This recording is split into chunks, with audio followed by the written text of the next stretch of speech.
Hello, welcome or welcome back to my channel. My name is Grace. It is lovely to have you here. Now, if you know me, you will know that I'm not really a TBR person normally because I'm a huge mood reader. It really changes up what I want to read from book to book, so I'm not great at planning in advance, but seeing as we're heading into the cozy, spooky, atmospheric autumn season, I feel like I can predict pretty well that I'm gonna be in the mood for some books that embody that kind of vibe, and I'm just really excited to get to some autumn reading. So I thought it would be fun to talk about some books that I really would like to get to this autumn season. There are 12 books on this TBR. I don't know if I'll get through all of them during autumn. I think if I get through them all by Christmas, I'll be really pleased with myself. That's my main goal. But let's get into it. The first book on my list is one that I have started reading. I'm not that far into it yet, so I can't really give my full opinion on it so far, but this is One Dark Window by Rachel Gillig.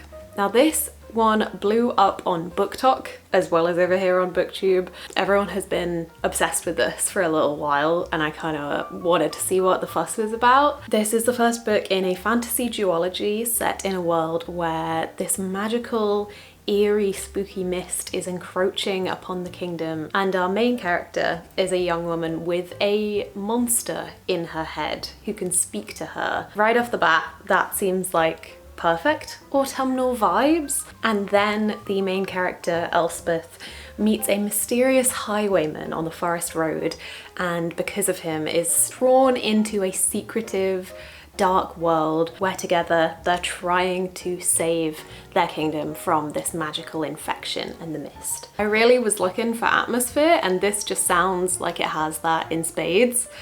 Haha, card joke, because the magic system in this is also themed around playing cards. There are 12 different types of card, and each of them gives the possessor of that card a certain kind of magic, which I think is such a fun magic system. I find that so interesting. I'm also a big fan of duologies because they aren't as big of a commitment as a huge fantasy series, so I'm hoping that this will fill that craving for just some really vibey fantasy. So that is One Dark Window by Rachel Gillig. The next one, I'm just gonna get it over with because you guys are sick of hearing me talk about this and say that I really want to get to it soon. This is Gideon the Ninth by Tamsin Ware. You know, it's gonna happen. It's gonna happen before Christmas. It has to. I think this gives me the vibe of kind of a November read. I could be totally wrong with that, but it's giving that kind of seasonal spooky to me. For those who haven't heard me rant about this for the millionth time already, this is a fantasy sci-fi crossover that is just lesbian necromancers in space, and it's meant to be wonderfully weird and wacky and written in a really confusing but enthralling way, with a lot of humor in there, a lot of snark. I've been meaning to start this series for a long time now, and I've heard such good things, and this autumn it's finally gonna happen. Gideon the Ninth. The next book on my list is one of several middle grade stories that I would really like to get to. I think autumn is such a fun time to read middle grade stories because they can have that element of spookiness, but with a lot of those cozy vibes as well. They're never gonna get too scary, which is great for me because I am easily spooked. But this first one is The House with Chicken Legs by Sophie Anderson. This is a story about a girl who just wants to settle down and have a normal life, be a normal kid, but her house has chicken legs and keeps moving on, walking off to a new place without warning because her grandmother is Baba Yaga. That is such a fun concept to me. This just sounds like such a fun time. It has that witchiness, but it sounds really cozy and like it's gonna be character driven, which is my personal leaning. And also I know someone who has read this who really loved it, and I really trust her reading tastes. So I'm hoping this will fulfill all of those cozy, hint of spooky cravings that I have this time of year, and also just be quite an easy read to get through. So that is The House with Chicken Legs by Sophie Anderson. The next book I would really like to get to seems just very fun. This is A Witch's Guide to Fake Dating a Demon by Sarah Hawley. This is one of those romances that seem to be really popular these days that have a hint of witchiness and magic about them, but are set in the real world as far as I can tell, and are at the end of the day mostly pretty cozy and fun. This is the story of Mariel, who is meant to be a very powerful witch but prefers to just kind of bake bread, and one day when a spell of hers goes horribly wrong, she ends up summoning a demon. Now this demon used to have a very big reputation. They were very powerful and scary, but recently a bargain went wrong and they've become a bit of a laughingstock. So Mariel is their one hope to try and get that reputation back. So this demon is hoping to get her to sign her soul away, and he can't leave her side until she's made some kind of bargain with him.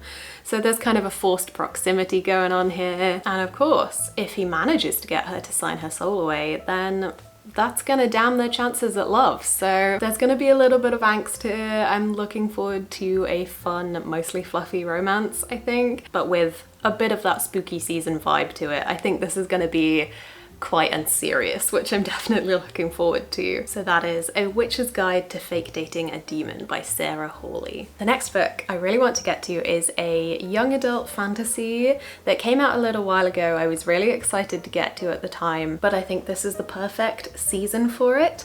And this is Where the Dark Stands Still by A.B. Poranek. This is set in a world where magic is dangerous, and when our main character accidentally unleashes her magic with some pretty terrible consequences, she decides she is going to run into the woods and try to complete some kind of ritual to get rid of her powers. But she is caught by the spirit of the wood, the Leshy, who makes a bargain with her. She will give him 1 year of servitude in exchange for a wish. This is giving Uprooted, Howl's Moving Castle, which, if you know me, you know I'm obsessed with that kind of thing. I'm also really interested in Leshy or Leshen as a folkloric creature. I think they are such an interesting part of folklore with such a cool atmosphere and history around them. I think that the setting of this is going to feel really spooky forest, which is my favorite autumnal vibe. I will say I haven't read much young adult fantasy recently, so I'm slightly nervous about that. I think the writing in young adult fantasy can be a little bit hit or miss for me. It can be wonderful, but I think I'm more used to adult fantasy at this point, so fingers crossed I will vibe with this writing style and the atmosphere of this one will really shine through. So that is Where the Dark Stands Still by A.B. Poranek. The next book I would love to get to is the only non-fiction book on this list, and this is The Secret Life of Fungi by Aaliyah Whiteley. Now, of course, it is fungi season, so this feels very appropriate for autumn. I love mushrooms. I think they're delicious, but I also think they are so interesting. And this is by no means a new thought. They are just so complicated and interesting as organisms. The way that they grow and interact, the networks that they can form, they're just fascinating. But my knowledge is still pretty cursory and I would really like to learn more about fungi. And I think this is the perfect book for me to start with, partly because it's quite short. It's not too intimidating. I know there are some great books about fungi out there, but a lot of them seem very scientific and I'm a little bit scared.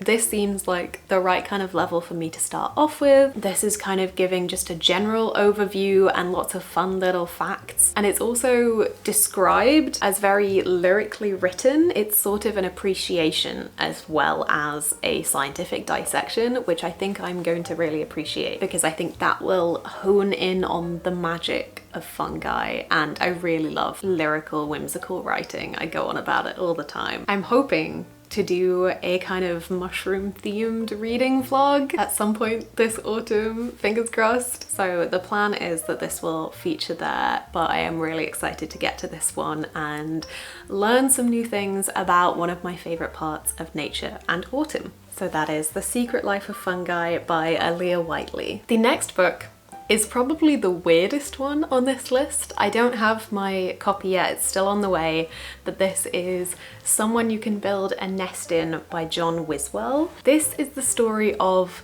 Shishishen, I believe is how you say their name, who is a shapeshifter, who at the beginning of the story I believe is a formless blob in the bottom of some kind of manor house, but when hunters come and chase her out and off of a cliff, she finds herself injured until a local girl comes by and mistakes her for a human and offers to help her and nurse her back to health. Now this girl, Homily, is kind and nurturing, and Shisheshen believes that she would make a perfect co-parent, but the way that these shapeshifters work is if she lays her eggs, then they will eat Homily from the inside out. So the shapeshifter slowly begins to learn about human love and how different that is from what she's experienced so far. But just as she thinks she's getting the hang of this, she finds out that Homily's family are actually in the area looking for a shapeshifter who cursed the family line.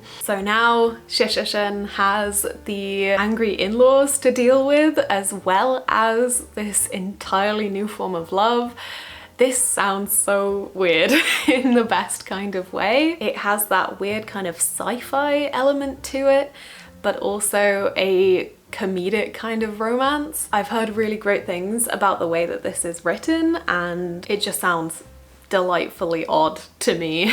Also, this is the UK cover, but this is the US cover, and they are both stunning. I really can't decide which one I prefer. Vibes all around are impeccable, so very excited for Someone You Can Build a Nest In by John Wiswell. The next book I would love to get to, preferably in October, is another middle grade, and this is The October Witches by Jennifer Clayson. This is about a young witch from a family where the witches only get their power in October, and she has spent 12 years watching the women in her family receiving their October power and knows that it is finally time for her to experience this. Now there are also those who would like to find a way to harness this power beyond October, and they're completing some kind of experiment to see if they can make the magic last longer, but there are always consequences for these kind of things, and the coven ends up finding themselves in mortal danger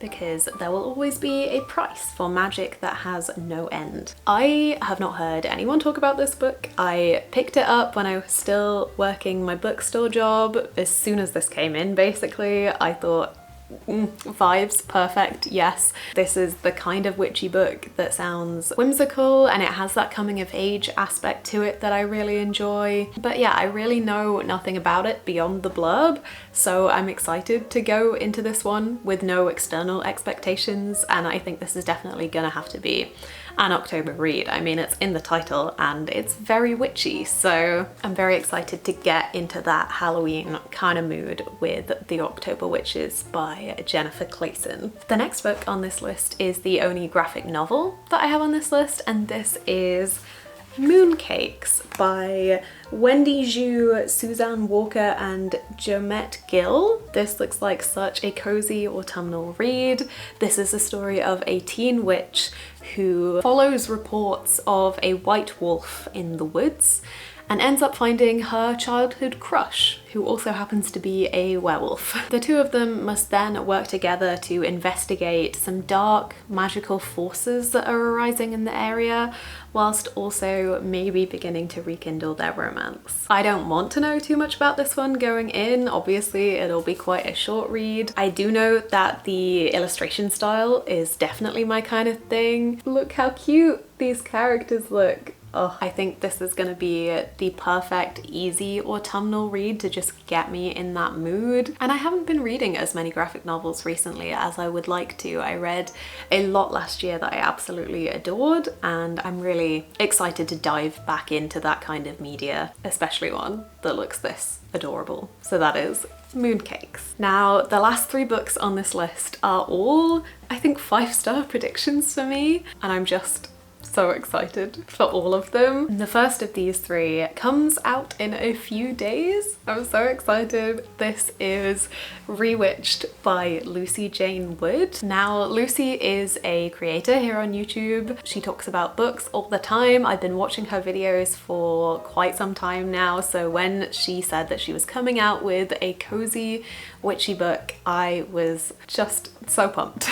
This is the story of Belladonna Blackthorn, who is trying to juggle working at a bookstore and trying to save it from her toxic manager with hiding her magic as a witch from the non-witches around her in her life. She feels a bit as if she has lost her spark for magic, and when her 30th birthday comes around, she is summoned by her coven to prove her worthiness as a witch, and if she fails, she risks losing her magic forever. This sounds like a story about burnout and learning to find your spark again, learning to fulfill your potential but in a way that brings you joy rather than just puts pressure on you, all of which are themes that I definitely relate to and I'd love seeing in books, especially ones that are cozy and witchy. I think there is also a big element of found family in here and a bit of a romance that is going to develop. This just sounds like it has all of the elements of a book that would make me cry. And it's also written by a creator that I love, which does make me a little bit nervous because I feel like there's more pressure to like something if you know the person who has written it and you want to like it because you like them. But I'm gonna try to not let that seep into my feelings about this one too much, and I do still have really high hopes for it. I think that this could really personally hit home for me. So very, very excited to receive Rewitched by Lucy Jane Wood in a few days' time. The next book is one that when I found out this existed, I think I screamed.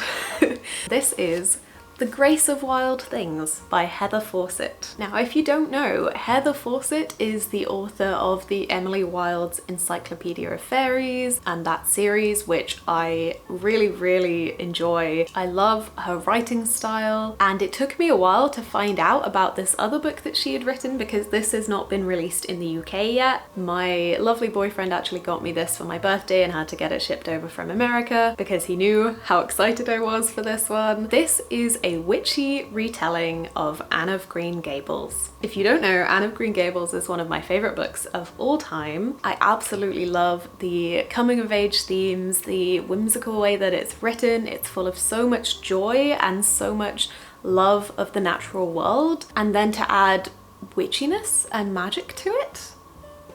Also, the main character's name is Grace, so it kind of just feels like this was written for me. More specifically, this is the story of Grace, who grows up in an orphanage but knows that she has something different about her. No one else believes that she has magic, so one day she decides to run away into the woods and seek out the witch who lives there, who everyone says is awful, but she doesn't believe can be that bad. But actually she is that bad.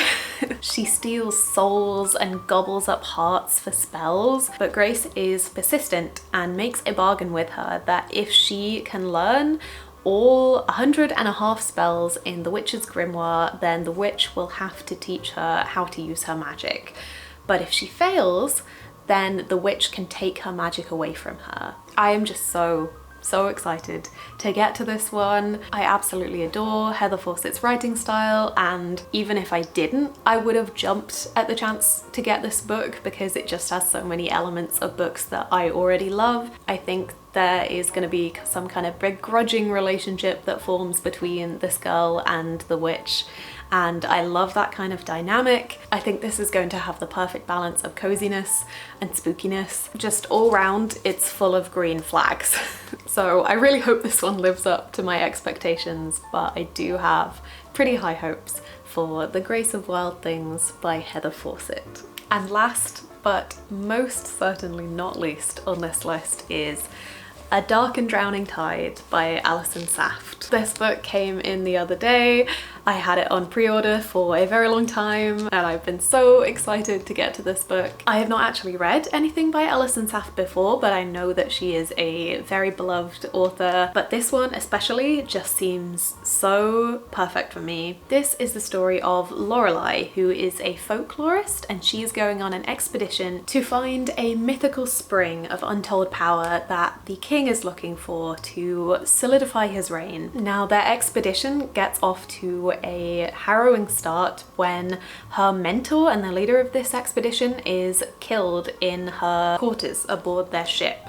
And the only person on this ship who Lorelei knows cannot have committed this murder is her longtime academic rival, Sylvia, who also happens to be frustratingly beautiful. The two of them must begrudgingly work together to try to solve this mystery, whilst also trying to get to this spring before any more murders can occur. But slowly, as they work together and try to ignore their growing feelings for each other, secrets begin to come out about both this world at large and the truth of her mentor's past dealings that change Lorelei's worldviews entirely. The themes of this one sound so fascinating to me. The folklore, the murder mystery, the rivals to lovers, and also just the vibes. Even just looking at the cover, it's so stunning. And the US cover is gorgeous as well. I've heard really great things about this author's writing style in the past, and I just think I'm gonna eat this one up. So I'm really chomping at the bit to get started on this one now that I finally have it in my hands. So that is A Dark and Drowning Tide by Alison Saft. So those are all of the books on my autumn TBR. That's not all of the books that I think I will get to in the autumn season. I'm hoping I'll read a little bit more than that, but I want to give myself a little bit of wriggle room for some mood reading. But all of these, I think I can safely say I will be in the mood for at some point during this autumn period. I'm very, very excited to get to all of these books. If you have read any of these yourselves, I would absolutely love to hear your thoughts. And if there are any you think I should get to sooner rather than later, and also please just tell me about your autumn TBR. What are some books that you think really fit your autumn vibe? What are you really excited to get to this season? Thank you so much for watching. I hope that your September has been going wonderfully so far, and I hope that you have a wonderful, vibey, atmospheric and cozy autumn season. And I will see you very soon in another video. Bye bye.